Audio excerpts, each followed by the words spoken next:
The Inventio Fortunatae, or the Inventio Fortunata. Arctic exploration.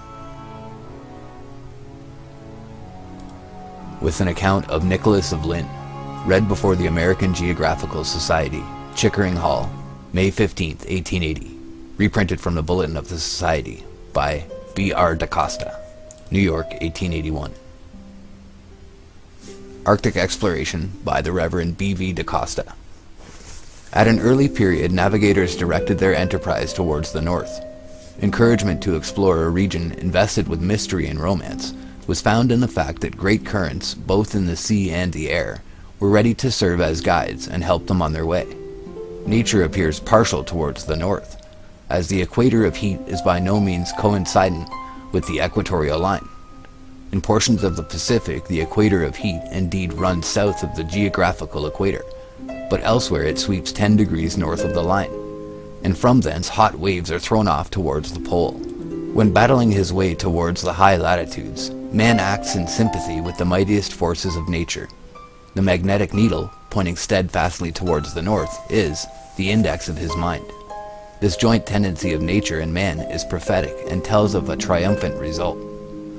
When or under what circumstances the first Arctic voyage was made is not now known. At the dawn of history, the northern regions were represented as the realm of perpetual night. There, upon the border of a vast sea, the Cimmerians dwelt in the congenial gloom, their habits forming the theme of grotesque fables. The earliest maps, however, show the polar regions as occupied by a watery waste.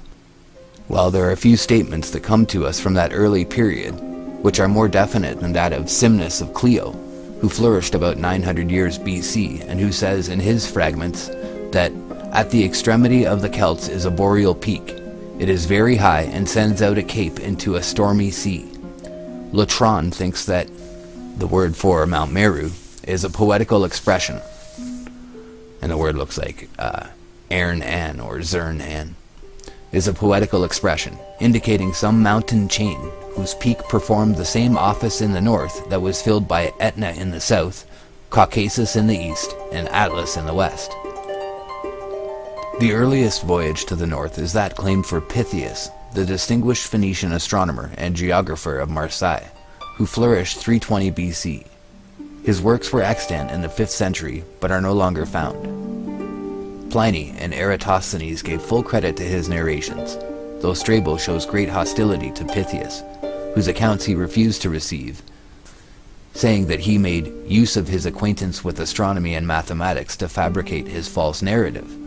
Pliny, however, with more reason, thought that he employed his knowledge in practical exploration. The latest editor of Strabo does not share in his author's doubt. According to Pliny and others, Pytheas sailed through the Straits of Gibraltar, making his way north to the British Isles, whither it was the custom of his countrymen to resort, and, after traveling over England on foot, proceeded northward to a place called Thule or Toul. 6 days' sail from the northern part of Britain. Strabo points out serious errors in his account of England, but the errors, in the main, may be attributed to transcribers, by whom Timaeus is made to call Vectis the Isle of Wight, Mictus, and put it at 6 days' sail from Britain. In Pliny's time those regions were well known, and he speaks of writers who make mention of some other islands, Scandia, namely, Dunna, Bergos, and, greater than all, Nerigos, from which persons embark for Thule.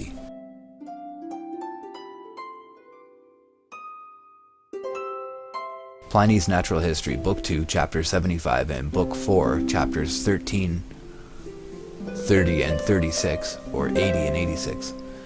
Strabo says, "It is true that Pytheas of Marseille affirms that the farthest country north of the British Isles is Thule, for which he says the summer tropic and the Arctic Circle is all one. But he records no other particulars concerning it, whether Thule is an island, or whether it continues habitable up to the point where the summer tropic becomes one with the Arctic Circle."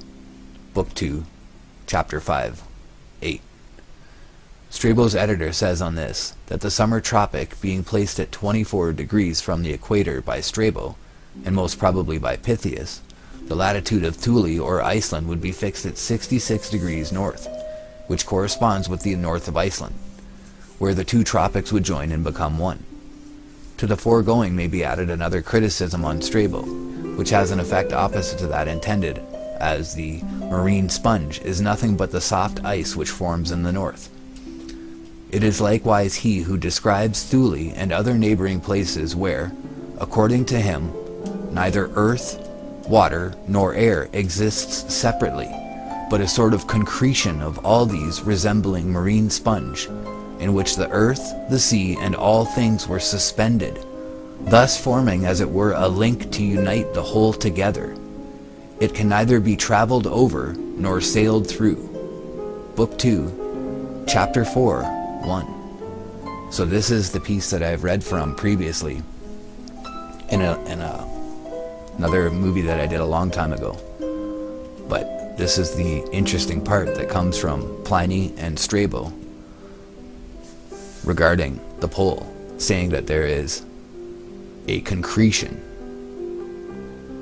where, according to him, neither earth, water, nor air exists separately, but as a sort of concretion, in which the earth, the sea, and all things were suspended, thus forming as it were a link to unite the whole together. It can neither be travelled over nor sailed through. So this would be this sort of conglomerate point at the center of the earth, at the very XY axis of all of space and time, or all of the earth that we know, and that there would be a sort of either a portal there, or that this is the way, this is where Mount Meru is, or that somewhere around here that there's, activity that is unnatural or supernatural to what we know. So carrying on, when we're talking about the islands there, we're talking about, again, Scandia, Narragos, and the other islands there, from which persons embark for Thule. At one day's sail from Thule, he adds, is the frozen ocean, which by some is called the Cronian Sea. There has been a division of opinion respecting the locality of the place forming the point of departure for Thule, or Iceland. By some, Scandia is identified with Scandinavia, Bergos with the modern Bergen, and Narragos as the northern part of Norway, though Gosselin is of the opinion that Bergos refers to the Scottish island of Barra, and Narragos to one of the northern promontories called Neri. However this may be, it is evident that, in the time of Pliny, and long before, there were those who knew of the island of Iceland, which was reached either from the Orkneys or from the coast of Norway. We incline strongly to the latter opinion, as Bergen, in Norway, from time immemorial, has been a point of departure for Iceland. While the classic geographer knew much about the north, it is also reasonable to infer that the waters of the sea towards Newfoundland had been frequented by Europeans engaged in the fisheries, and that, by degrees, they sailed to the coasts of Greenland and America. It is true that Iceland appears to have been generally unknown to the Scandinavians until the year 564. But the people of Great Britain were well acquainted with that lonely isle long before. The earliest known movement northward from England was that inaugurated by King Arthur about the year 505. The authority on this subject is Geoffrey of Monmouth, who was Bishop of St. Asaph in 1152, and who wrote the Historia Britonum, a work which afforded a basis for the fables and romances of the Knights of the Round Table. Nevertheless, whosoever inclines to turn from all the statements of Geoffrey, for the reason that they contain much that is untrue, should ponder the well-considered words of Hume, who says of the Prince of Silures, "This is that author so much celebrated in the songs of Taliesin and the other British bards, and whose military achievements have been blended with so many fables, as even to give occasion for entertaining a doubt of his real existence. But poets," he continues, "though they disfigure the most certain history of their fictions, and use strange liberties with truth, where they are the sole historians, as among the Britons, have commonly some foundation for their wildest exaggerations." The Bishop of St. Asaph, who is not a poet, may be credited, therefore, when he states such simple facts as that, about the year 505, King Arthur, after the conquest of Ireland, received the submission of the Orkneys and sailed to Iceland, which he also subdued, at a subsequent period overcoming his foes in Norway. The conquest of Ireland cost much bloodshed, but that of Iceland, if he went there, must have been made without a struggle, since at that period there could not have been men enough to make any great resistance. Hakluyt, treating this matter, quotes from Galfridus Monumentensis, who says that, after subduing Ireland, Arthur went to Iceland, and brought it and the people thereof under his subjection. The same author mentions Maluasius as king of Iceland, and tells of soldiers that he furnished. The king, however, may be reduced to a figure of speech, while there could have been no soldiers unless, indeed, Arthur, as elsewhere stated, transported people to the north. Hakluyt also quotes Lombard, to the effect that Arthur made his way to Greenland. But we can understand how the statement originated, since the map of Ptolemy made Greenland a western extension of Norway, the position of the country being misunderstood. It was very easy, therefore, for modern chroniclers to suppose that Arthur took Greenland on his way in his expedition to Norway, hence this error. Warren, who wrote in the 14th century, before the influence of Ptolemy's maps were generally felt, does not mention Greenland, though he says that Arthur carried the war into Iceland and fought with the Icelanders, whom he brought into subjection. Geoffrey of Monmouth does not allude to Greenland. Nevertheless, he is our authority for the statement that Arthur went to Iceland. It is possible that the Bishop of St. Asaph inferred that the northern island visited was Iceland, and it is also possible that, in such a case, he may have been in error. But this treatment of his statement is not required. That Arthur could have sailed to Iceland admits of no doubt, nor is there any reason for holding that there were no inhabitants there in 505. The fact that the Northmen found only a few monks in Iceland in 864 does not prove that the same was true 250 years earlier. Bede, who died in 725, knew of Iceland, and the prologue of the and Namabok speaks of both Irish and English books found there when the Northmen arrived. Dicule teaches that monks were in Iceland in 795, for, writing in 825, he says that 30 years had passed since some clerks, clerici, who had dwelt in the island, told him certain things. He also says that those who, in their writings, had described Iceland as surrounded by a sea of ice were quite wrong. And he proves the truth of his own account by the testimony of clerks who had voyaged to this island. He admits, however, that in voyages to the north of Iceland, they have found the sea frozen. Dicule also testifies that there are numerous islands 2 days and 2 nights to the north of Britain, and that a religious worthy of faith told him of a visit made by him in a small boat to one of these islands, which nearly 100 years before was inhabited by Eremites from Scotland. But Dicule says that these regions were abandoned on account of the ravages of the northern pirates, who were as innumerable as the birds of the sea. Thus it appears that Iceland was well known to the people of the British Isles long before it was inhabited by men from Norway.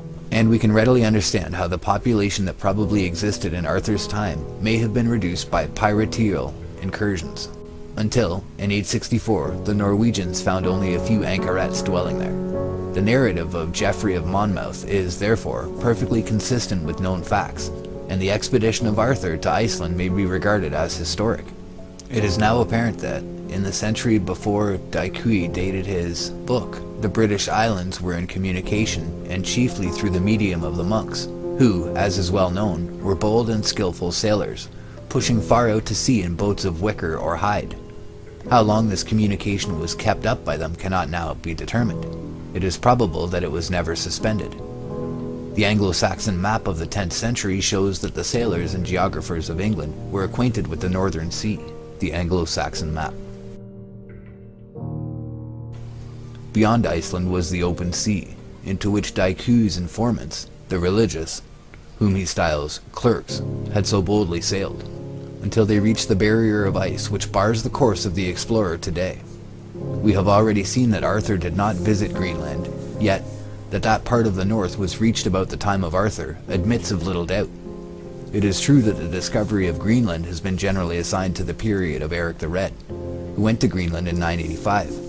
Yet a bull of Pope Gregory IV, dated 770, refers to Greenland. The genuineness of this bull cannot be questioned, nor is there any reason to suppose that the reference to Greenland was interpolated. The Bollandists may indeed think that there is some mistake, but the explanation is easy and natural. When we take into consideration the known activity of maritime enterprise prior to Eric the Red, indeed the Irelandic chronicles distinctly say that half a century before the voyage of Eric, a great country was known at the west, being called Ireland the Great. It would seem that this country was first reached by the Irish, whose prior discovery was conceded by the Icelanders. The Irish had described it, evidently, as a land of verdure, while the saga says that Eric applied the name of Greenland to the part he visited, not from any fitness, but from motives of policy, saying that men would be persuaded to go to a land with so good a name. It is nowhere pretended that the name Greenland originated with Eric. His own account indicates that Europeans had visited Greenland before his time, which leads to the conclusion that the Irish had been in the country, and that the reference to Greenland in the Bull of 770 is correct. In the year 1187, Giraldus Cambrensis wrote his Topographia Hibernica, and in his work he speaks of Iceland, which is described as a great island 3 days' sail northward from Ireland. The people are represented as of few words, but truthful. Giraldus shows that he understood something of the nature of their government, in saying that their priests were their kings. Approaching the 13th century, the age appears to be one of maritime activity. Necker, abbot of Cirencester, who died in 1217, was acquainted with the use of the compass. In the 14th century, Barber said of the party accompanying King Robert of Scotland from Arran to Carrick, "De na nadil had na stain," showing that those things were familiar to navigators. Here, therefore, it will be necessary to introduce Nicholas of Lynn, who, in 1360, made a voyage to the high north. But, before attempting the particular consideration which seems to be required, it will be necessary to glance at the condition of northern maritime enterprise during the 14th and 15th centuries. In the 14th century, the fisheries were commonly pursued around Iceland, whose people were in regular communication with Greenland. The English also must have known of Greenland at the time, though in common with the people of Iceland and Norway, they did not appreciate the importance of this knowledge. In the 14th century, proof is found both in the Icelandic and English annals of the connection between the two countries. The Icelandic contains indications of the arrival of English ships, but it is clear that their coming was so well known as to gain only a casual allusion, the interest standing connected with the news brought. The entries were made at the time, having since been extracted from the numerous writings for the convenience of students, and set down in chronological order in the language of the original. Let us, therefore, notice these entries. In 1348, news reached Iceland that in England the mortality was so great that 200,000 persons had died. The next year, the death of English sailors at Bergen, in Norway, opposite Iceland, was reported, and recorded in the sagas. This is all that we find at present in connection with the 14th century in Iceland, but the reference of the saga to the great mortality in England is confirmed by Stowe's Annals, which state that the plague reached England in 1348, touching the seaports first. Thence, no doubt, the news was at once carried by fishermen to Iceland. If the voyages of the English to Iceland had possessed greater interest, there would have been some more definite notice in the sagas. We are free, however, to admit that early in this century the merchant trade may have been small, as in 1328 Edward III does not mention Iceland in his Pro Mercatoribus Extraneus, nor does he mention Denmark or Norway, but these are included in the general language, omnium aliarum terrarum et locorum extranorant. Nevertheless, the mandate of Edward III, dated March 18, 1354, recognizes the fact that the king maintained a fleet for service in the Parts Boreal, John de Haddon being the admiral. It was probably designed to protect the fishermen and merchants from pirates around the north of Britain. In the Icelandic annals of the 15th century, the first entry is that of 1407, when news was received of the death of the Archbishop of York. In 1412, it was recorded that 5 English sailors had separated from their ship and wintered in the island. In 1413, 30 more fishing vessels came from England. Some of them were blown to the northern part of Iceland, and possibly to the Greenland coast. In 1415, 6 English ships sailed to Iceland, and made their port in the Westman Islands. In 1416, 6 ships anchored in Hafnarfjord, in the southwest of Iceland. In 1419, many English ships were wrecked on the coast of Iceland, and a large number of lives were lost. The annals in the present compilation end with the year 1430, and these 6 entries are all that we find. If carefully considered, however, it will appear that these mentions really form memorabilia. This will be seen by turning to the English annals for the corresponding period. The first reference to Iceland in the Fosdera is that of 1416, when Henry V, for the satisfaction of the King of Denmark, ordered that during the year none of his subjects should presume to visit any of the coasts of the islands belonging to Denmark and Norway, and especially to the island of Iceland, for the purpose of fishing or trading, otherwise than according to the ancient custom, aliter quam antiquitas fiet consuevit. This notice was served upon the authorities of the various seaports of England, the mayor and bailiff of Lynn, Norfolk, being notified with the rest. Here then we learn in connection with 1415 that in the ancient times voyages to Iceland had become frequent. It is clear from the complaint of the Danish king that the old rules respecting traffic had been broken habitually, and that they were now to be observed at least for 1 year. Of the exact nature of the ancient law we cannot speak, but it would appear as though the prohibition related to the shore fisheries, which they were not to intrude upon, and hence, when the English went to Iceland in 1415, they harbored off the coast at the Westman Islands. The arrival of the ships, under the circumstances, formed a noticeable event, and for this reason it was recorded. The Icelandic annals add, immediately after mentioning their arrival, that the ships brought letters from the King of England to the people and the chief men of Iceland, to the effect that license should be accorded to transact business, and especially that relating to the king's own ship. The annals state that the matter was duly arranged. It will be noticed too that one of these ships belonged to the King of England. It was evidently a cruiser of the Royal Navy. There is then a complete agreement between the English and the Icelandic annals, both showing that an English fleet visited Iceland in 1415, a circumstance which should go very far to establish the general value and credibility of those records of a distant age. In 1416 the English were again in Iceland, but the Foedera does not mention the voyages until 1436, when Henry VI issued a license to John, the Icelandic Bishop of Holum, then in London, authorizing him to engage John May with his ship Catherine for a voyage to Iceland, where May, evidently an old voyager, was to act as his attorney and transact certain business for him, the bishop himself not wishing to undertake the voyage. In 1430, Richard Weston of London, a stockfishmonger, was well known by the Icelanders.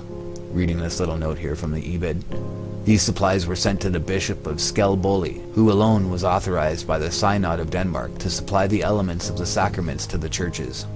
In 1440, Henry VI sent 2 ships to Iceland, with supplies to be exchanged for such commodities as the inhabitants possessed. It was feared that without this aid from England, the sacraments even would be omitted, there being neither wine nor salt in the country, and only milk and water.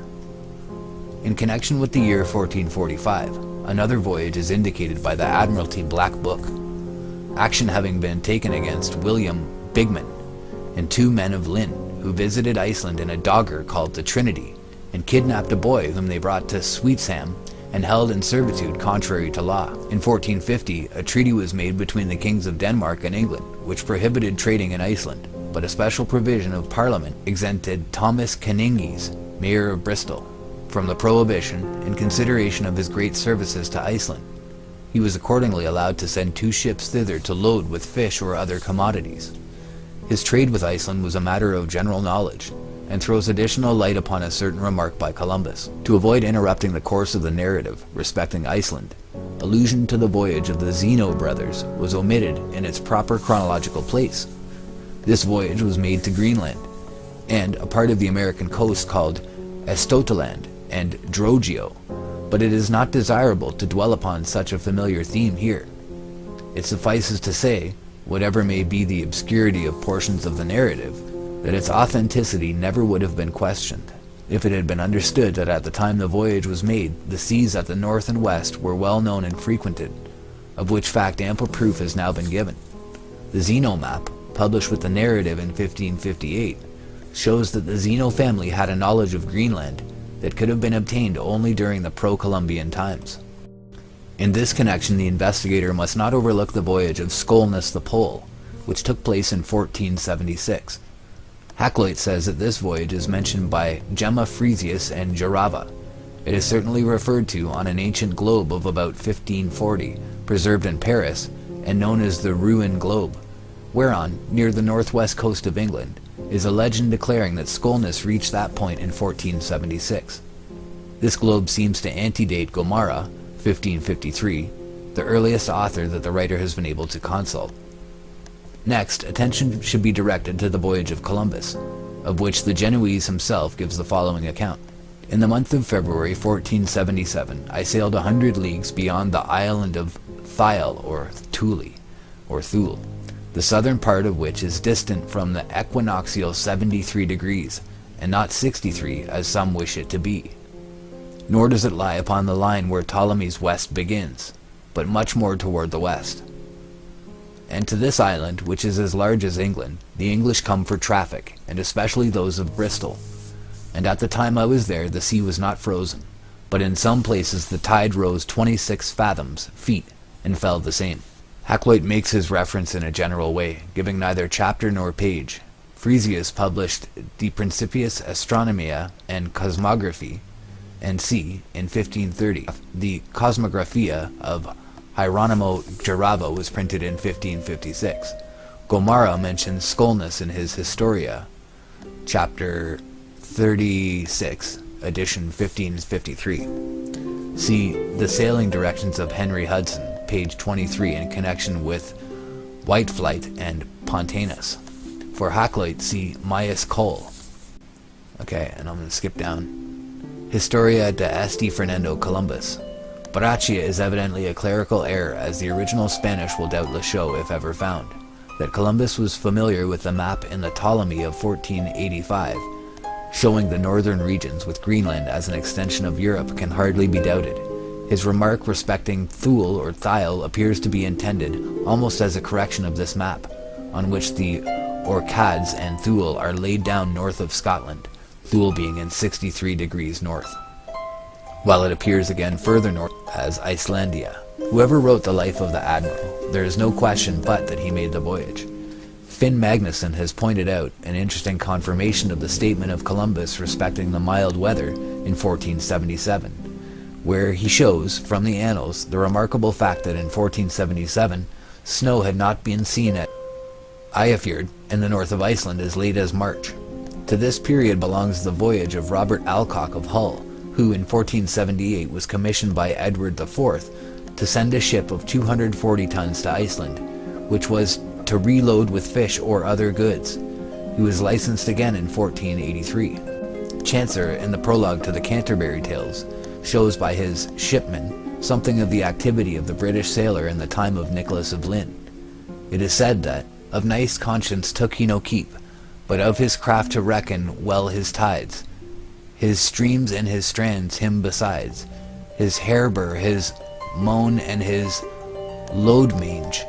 There was none which from Hull unto Carthage. He knew well all the havens as they were, fro Gotland to the Cape to Finisterre. An indication more to our present purpose is found in the poem on the policy of keeping the sea, which belongs to the middle of the 15th century. At that time the northern region was so well known that the author of the poem disposes of the subject briefly. Of island to write is little need, save of stockfish, yet forsooth indeed, out of Bristow, and costs many one, men have practiced by needle and stone. Thiter wards within a little while, within 12 year, and without peril, gone and come, as men were wont of old, of Scarborough unto the coasts cold. Thus, at the time when the poet wrote, Bristol had revived her old enterprise.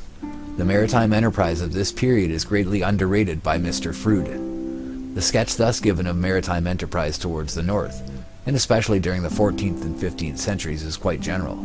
It would be easy to swell the citations from various sources, among which may be mentioned the voyages to the west of Ireland, so well known to Columbus, as his biography proves.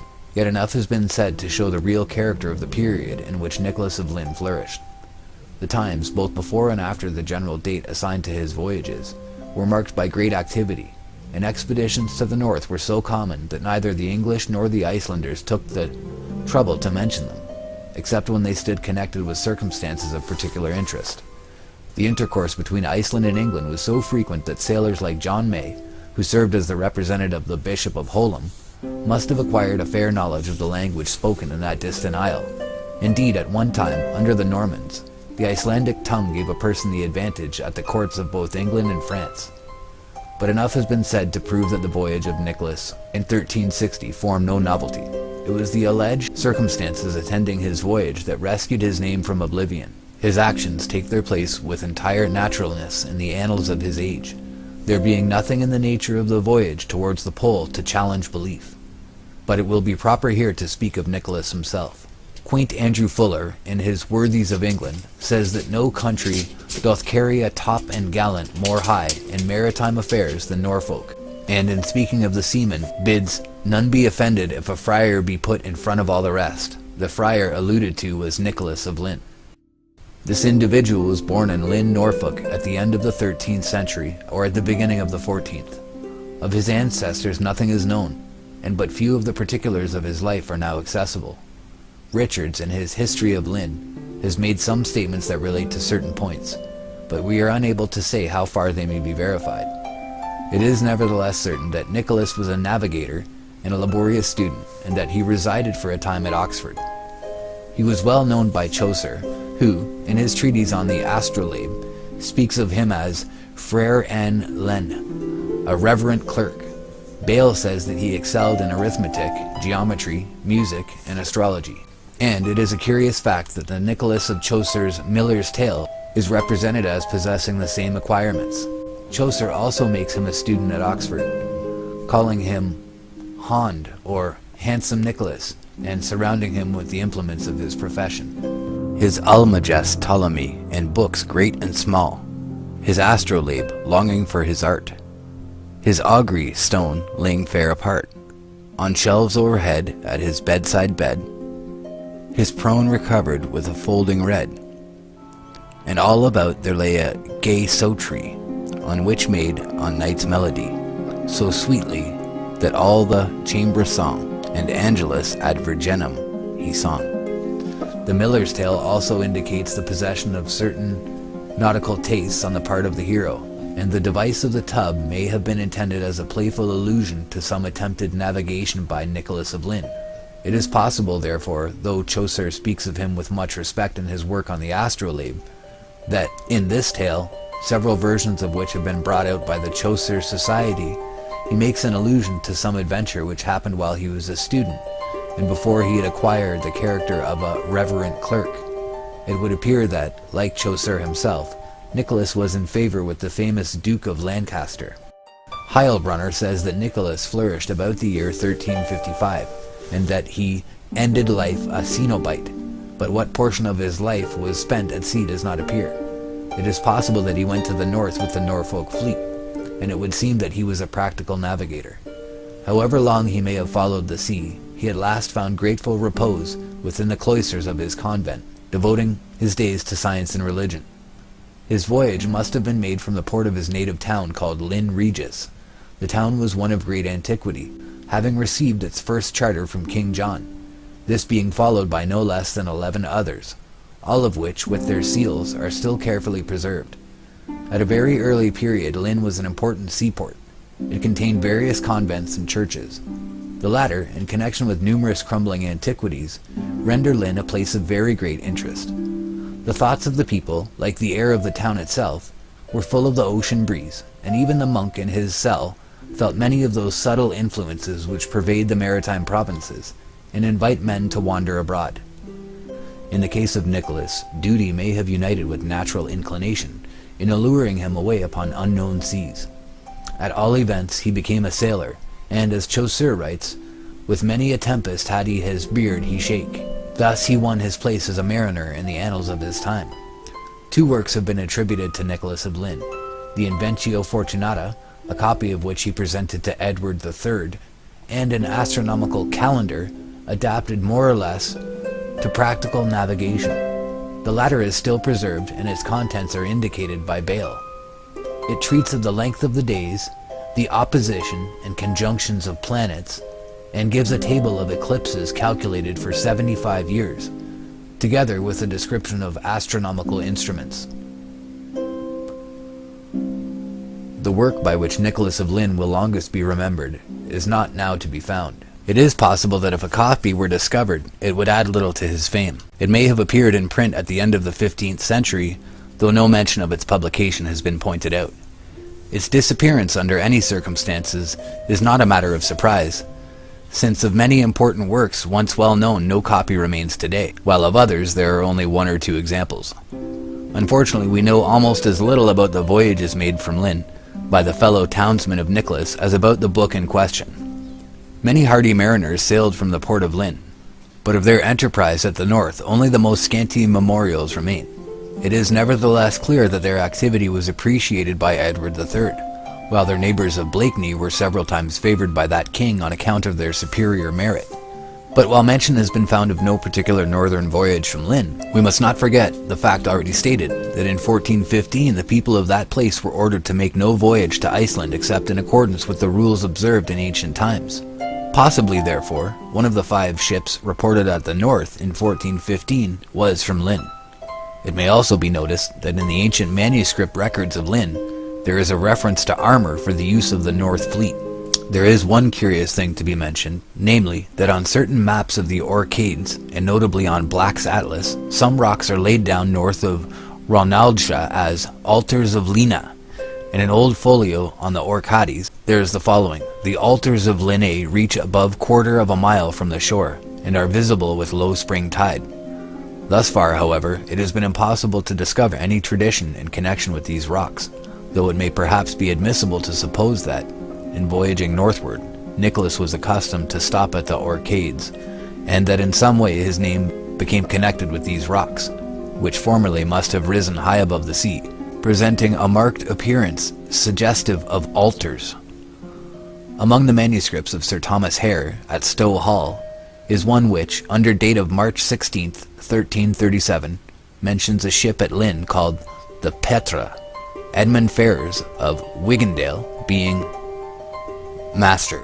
It would be useless to indulge in any speculations concerning the connections that may have existed between Nicholas and John de Haddon, admiral of the fleet for the Parts Boreal. The British Navy was founded by Alfred the Great, and in the 14th century it was, in a sense, a recognized institution. In 1354, de Haddon appears to have used both Hartlepool and Newcastle upon Tyne as naval stations, the latter being not far from Lynn, while the former, situated on the coast of Durham, afforded a most convenient base for operations towards Iceland, whither, as we have seen, one of the king's ships went with a trading fleet in 1415. In the 14th century, Ranulphus Higden wrote his well-known Polychronicon, but, though a contemporary of Lynn, he makes no reference to his voyage. Higden died about the year 1363, while the voyage of Nicholas is set down for 1360. The early part of the work, where the reference to Nicholas would belong, was probably composed some time before his death, and possibly prior to 1360. Higden, therefore, may have known Lynn in his voyage, though he fails to mention him. Higden gives a description of Iceland, based more or less on Giraldus Cambrensis, and adds a map of the world, upon the northern part of which Iceland appears as tile. The earliest allusions to the Inventio Fortunatae of Lynn is found upon the margin of a map by John Ruysch, which appeared at Rome in the Ptolemy of 1508. On this map is a legend somewhat to the following effect. It is written in the Book of the Fortunate Discovery that, under the Arctic Pole, there is a high magnetic rock, 33 German mile in circumference. This is surrounded by the fluid Sugenum Sea, that as a vase pours out water by 4 mouths from below. Around are islands, of which 2 are inhabited. Mountains vast and wide surround these islands, 24 of which deny habitation to man. This would seem to indicate that the book written by Nicholas of Lynn was known to the mapmaker, while, also, it may have been known at Rome. It is evident that the polar region was drawn more or less in accordance with some plan by Nicholas, which was combined with later material. Around the magnetic rock, immediately under the pole, are 4 islands: Aeronfi, Insula Deserta, Hyperboreae Europa, and Insula Deserta.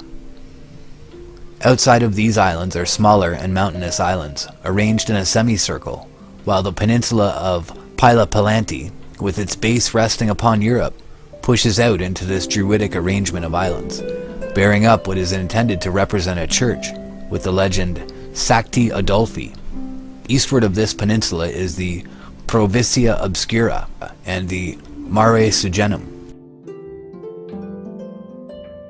Westward of Berge Extrema, another peninsula enters the group of islands, which is pierced by Planura de Berga at the extreme west. The Mare Sugenum also fills the west. South of Gravenland is Terra Nova, or Newfoundland.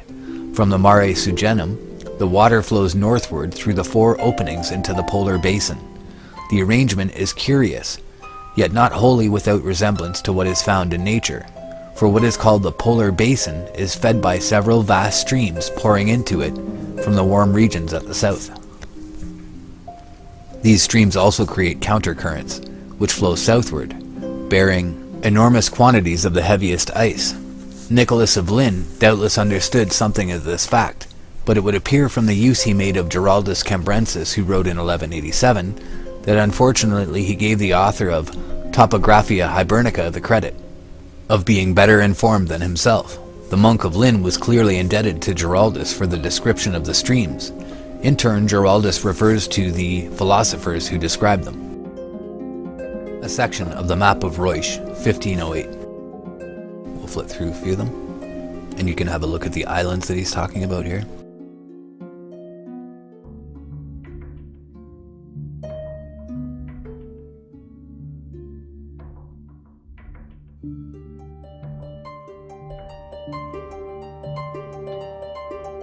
This basin or whirlpool at the north, with the 4 entering streams, appears to be a venerable institution.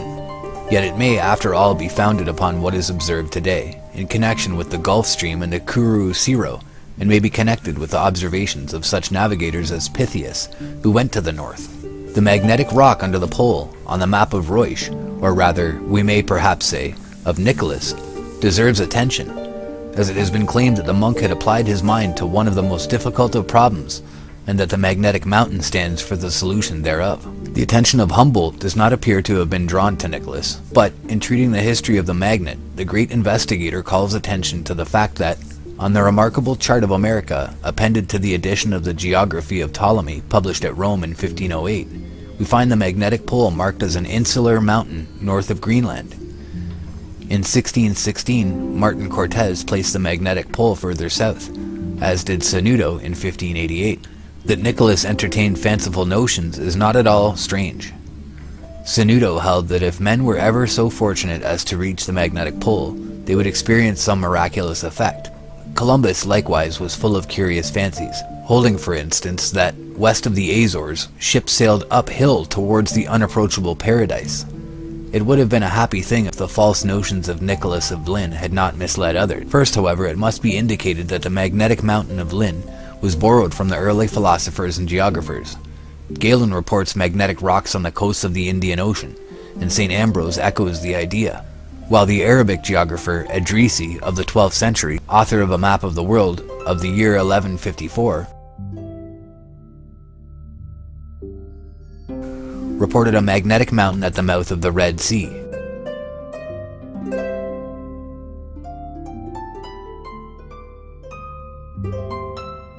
It being 12 miles long and surrounded by islands, acting upon the iron in ships and holding them fast. In Reusch's Ptolemy of 1508 is found a similar account. The island being in the possession of anthropophagi or manioles, it is surrounded by 10 other islands. The magnetic attraction was so powerful there that it was necessary in building ships to use wooden nails. In these accounts, as in the map of Reusch, the magnetic island stands in a circle of islands. Edrisi's map, AD 1154. The map of Reusch alone is the authority for connecting Lynn's name with the magnetic mountain. The accounts preserved by Mercator and Dr. Dee do not mention the magnetic rock, the ships being driven by the currents, or in drafts. Nicholas understood something of polar magnetism, and supposed that it was to be explained by the aid of a magnetic island like that of Ptolemy, and accordingly created one. It was partially suggested as hypothetical. Of the extent of his actual knowledge in connection with polar magnetism, it is impossible to speak. It will be necessary, however, to notice the blunder into which the map of Reusch led Humboldt, who, contrary to his usual custom, hastily accepted a suggestion found in Biddle's Life of Cabot. Mr. Biddle, in seeking to exalt his hero, dwells upon what Cabot observed in connection with the variation of the compass, and says that his earliest transatlantic voyage carried him to the very quarter where it is exhibited in a manner so sudden and striking that modern navigators seem to concur in placing there one of the magnetic poles.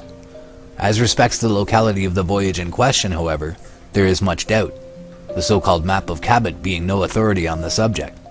Mr. Biddle nevertheless continues, and he says, quote, "There is a curious piece of evidence to show how early the northern region discovered by Cabot was associated with the alarm, which this phenomenon, the variation, must, in the first instance, have excited," adding, "On the great map of the world, which accompanies the edition of Ptolemy published at Rome in 1508, is the following inscription, which he gives in Latin, but which is Englished as follows: Here the ship's compass loses its property, and no vessel with iron on board is able to get away." On this, the author says that it is impossible to doubt that the reference is to the well-known effect produced there on the compass. Beneventus, who prepared the supplemental matter for this edition of Ptolemy, professes to have a knowledge of the discoveries made by Columbus, by the Portuguese and by the English. He also refers to Fournier, who says that Cabot marked exactly in various places the dipping of the needle. Humboldt, in noticing this, says that Biddle observes with justice that a remark inscribed on the map monde of Ptolemy appears founded on the ideas of Cabot relative to the position and proximity of the magnetic pole. Nevertheless, a more careful examination of the general subject, in connection with Nicholas of Lynn, would have shown Humboldt that there was no reference whatever in the legend to the discoveries of Cabot, but that the reference was to the teaching contained in the monk's Inventio Fortunatae, itself an echo of Ptolemy and the ancients. Biddle says that the inscription appears far beyond Terra Nova, while Humboldt loosely says, before or near, Press, Newfoundland.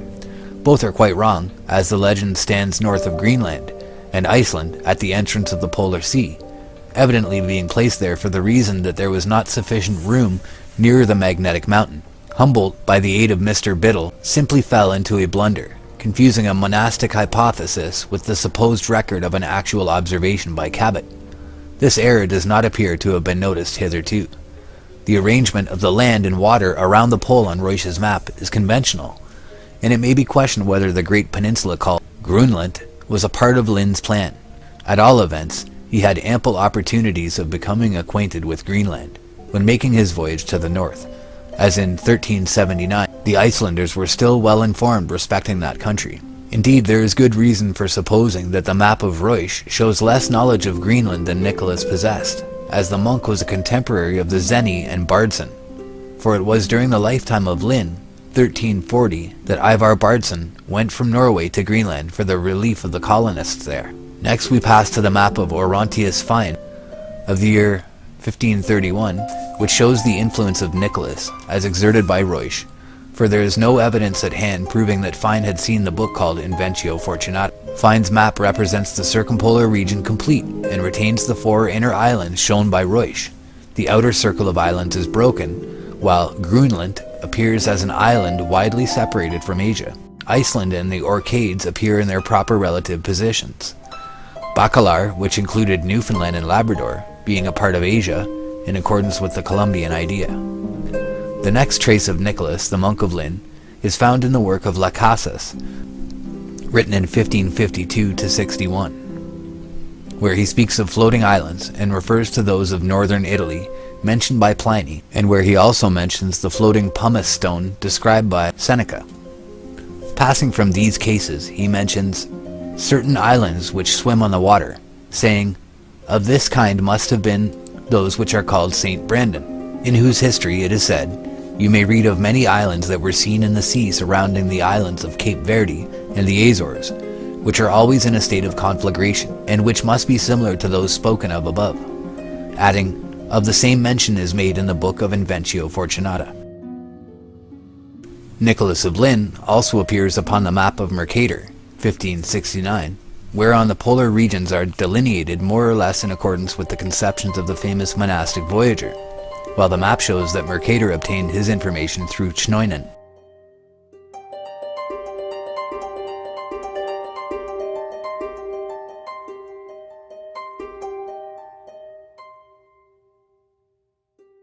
Mercator says, touching the description of the north parts, I have taken the same out of the voyage of James Chnoinen of Hartson and Basca, which allegeth, among the rest, he learned of a certain priest in the King of Norway's court in the years 1354. This priest was descended from them which King Arthur had sent to inhabit those islands, and he reported that in the years 1360 a certain English friar, a Franciscan, and a mathematician of Oxford came into those islands, who, leaving them and passing further by his magical art, described all those places that he saw, and took the heights of them with his astrolabe, according to the form that I, Gerard Mercator, have set down in my map, and as I have taken it out of the aforesaid Schnoinen. He said that those 4 indrafts were drawn into an inward gulf or whirly pool, with so great a force that the ships which once entered therein could by no means be driven back, and that there is never in those parts so much wind blowing as might be sufficient to drive a corn mill. The Principal Navigations by Hakluyt. This Oxford friar, referred to by Schnoinen, was none other than Nicholas of Lint. Another reference to the subject is found in the Life of the Admiral, heretofore generally attributed to Ferdinand Columbus. The text runs as follows. Inventio Fortunatae relates that there is an account of 2 islands towards the west, and a little southward, than the island of Cape Verde, which skim along upon the water. Now, if we are correct, the writer here alludes to the Inventio Fortunatae of Nicholas of Lint, though the editor of the Life of the Admiral, whoever he may have been, makes the title of the book itself the name of the author. It is indeed possible that such a person as Juventius Fortunatus wrote on geographical subjects, and hence was quoted, but the probabilities are against this view. At all events, no such work now exists at the Columbina Library at Seville, where we should expect to find it, for the reason that the library in question is none other than the library of Ferdinand Columbus, the reputed author of the Life of the Admiral. Nor does this library contain the Inventio Fortunata of Nicholas, which constitutes another argument, such as it is, to prove that Ferdinand did not write the book attributed to him, or at least that he did not compose the work in its present form. The catalogue of the Columbina has been searched diligently for some indication of such work, but in vain. An inquiry has also been made respecting the Book of Schnoinen, through which our author of the Life of the Admiral might have learned the story of Nicholas. This work is also wanting in the Columbina catalogue. It is nevertheless clear that Columbus made a careful examination of the Arctic question. In the course of his studies he might have seen the Inventio Fortunata. That he had examined the subject is evident from his memoir, or annotations upon the 5 zones, in which he sets forth the theory found in the Imago Mundi, holding that the North was inhabitable, and proving it out of his own experience in 1477.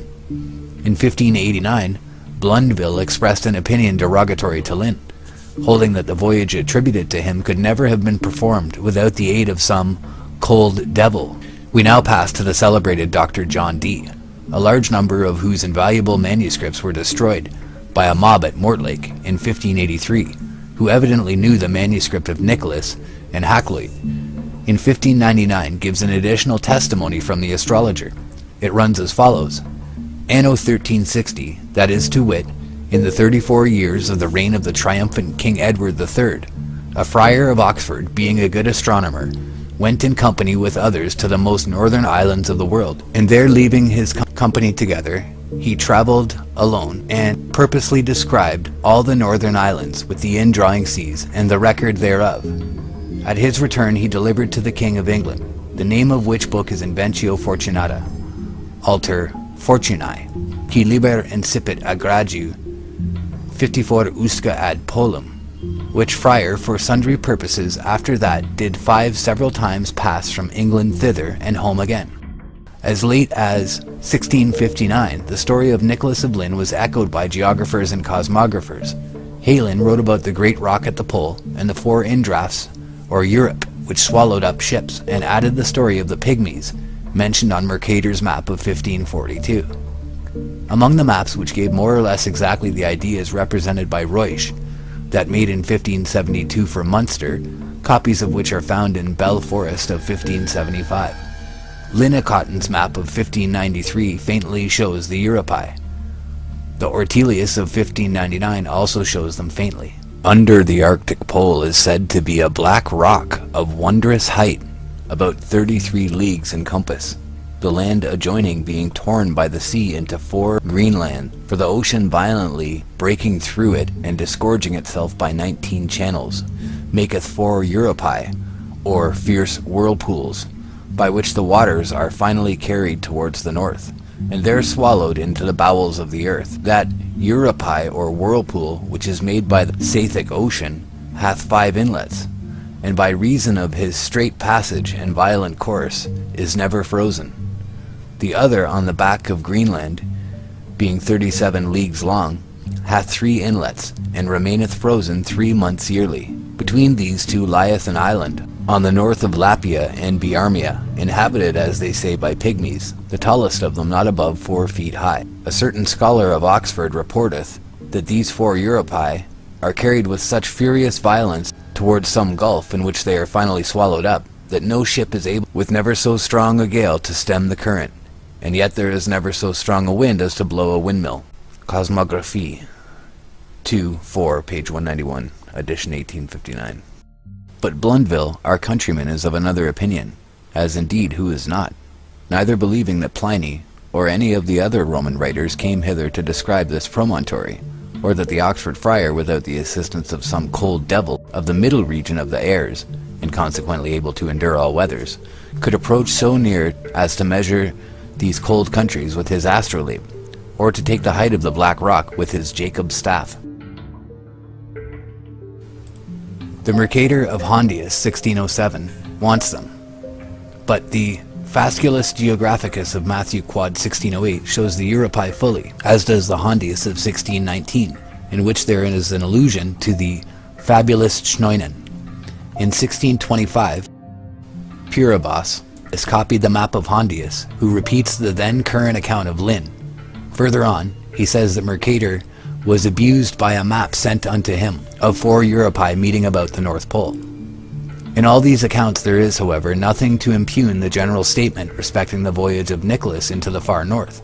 If correctly reported, he may have fancied that he knew all about the pole and that he had solved the problem of the magnet by putting one of the old magnetic mountains in the north. If he was deceived, it may be said that he was not the first navigator who indulged imaginations at the expense of truth. He is made to say that great tides draw ships into a fatal gulf, but if this is used to prove that he never saw the north, then the stories of the Norwegian sailors respecting the maelstrom, found until recently on many maps, would indicate that after all they also never saw the sea. In the early times, what havoc could not the cosmographer have made of the statement of Davis, who saw the northern seas falling down into the gulf with a mighty overfall?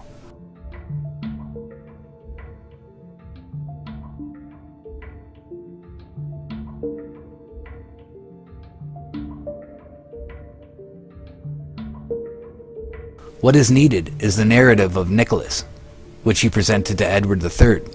This may yet be drawn forth from some musty and forgotten collection. In closing, we may pause to inquire how far north the ancient navigators penetrated.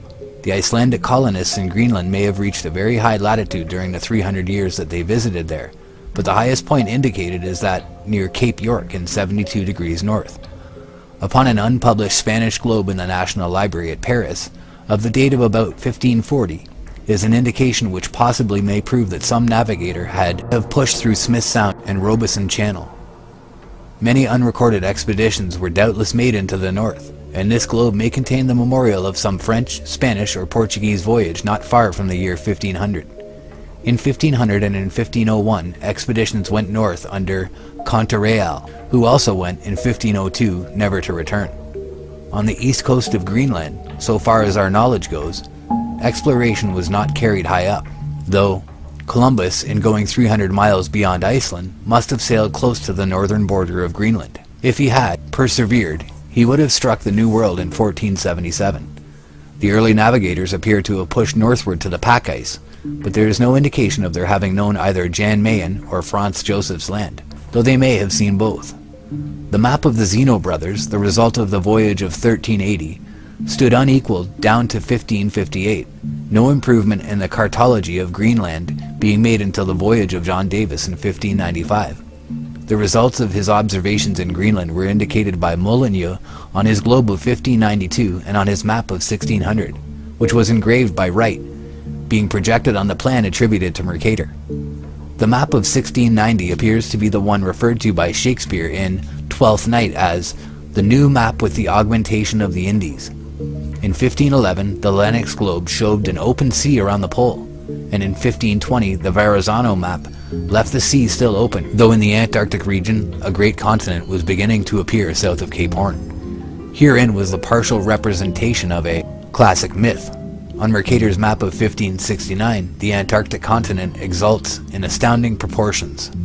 Notwithstanding the great benefits conferred upon geographical science by Mercator, the knowledge of the globe in some respects was retarded in his hands, owing to the weight of his reputation.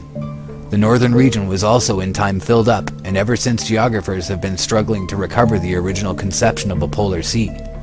Shall we succeed?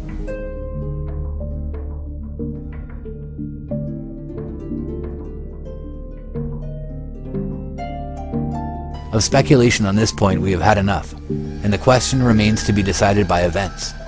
One thing, however, has become clear, namely, that the prospect of sailing to the pole by the way of Smith Sound is far from encouraging.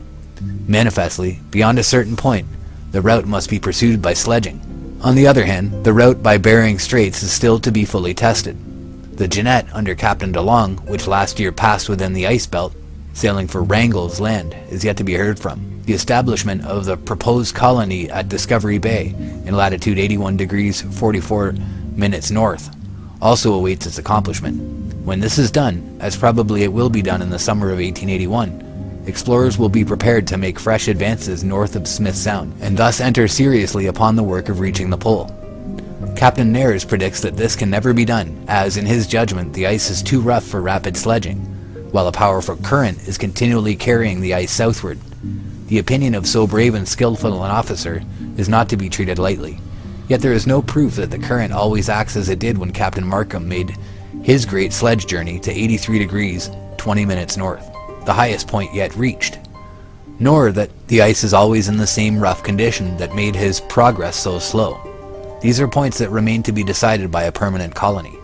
In that sledge journey, Captain Markham's party was prostrated by scurvy, the scourge of the north, though a disease which a proper supply of provisions will obviate. Evidently, too, the season passed in the north by the Nares expedition was one of unusual severity.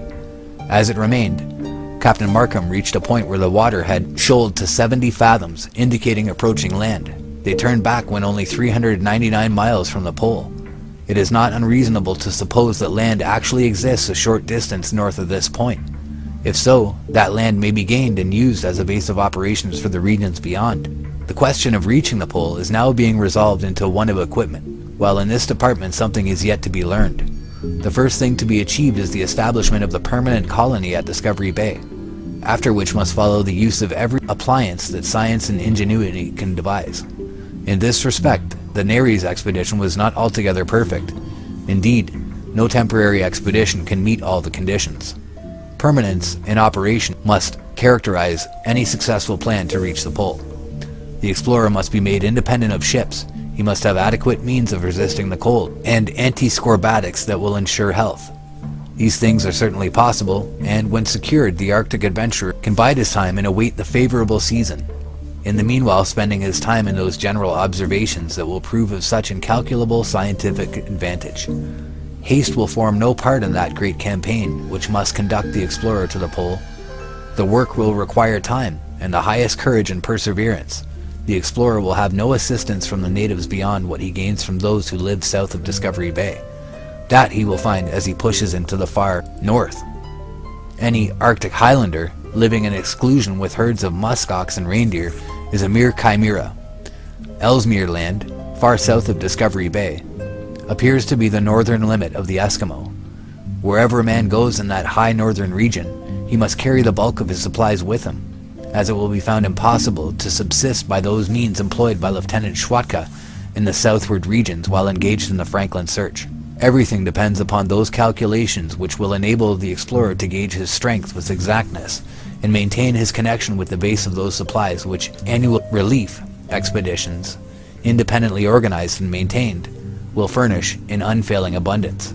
With a proper equipment, the dangers of Arctic explorations are reduced to the average of the ordinary seafaring life, and experience proves that such work in the north can no longer be objected to on the ground of its risk. Indeed, Arctic exploration may now be considered as an accepted branch of study, and as a wise extension of the signal service into the realm of perpetual cold. This being granted, the ultimate results will take care of themselves.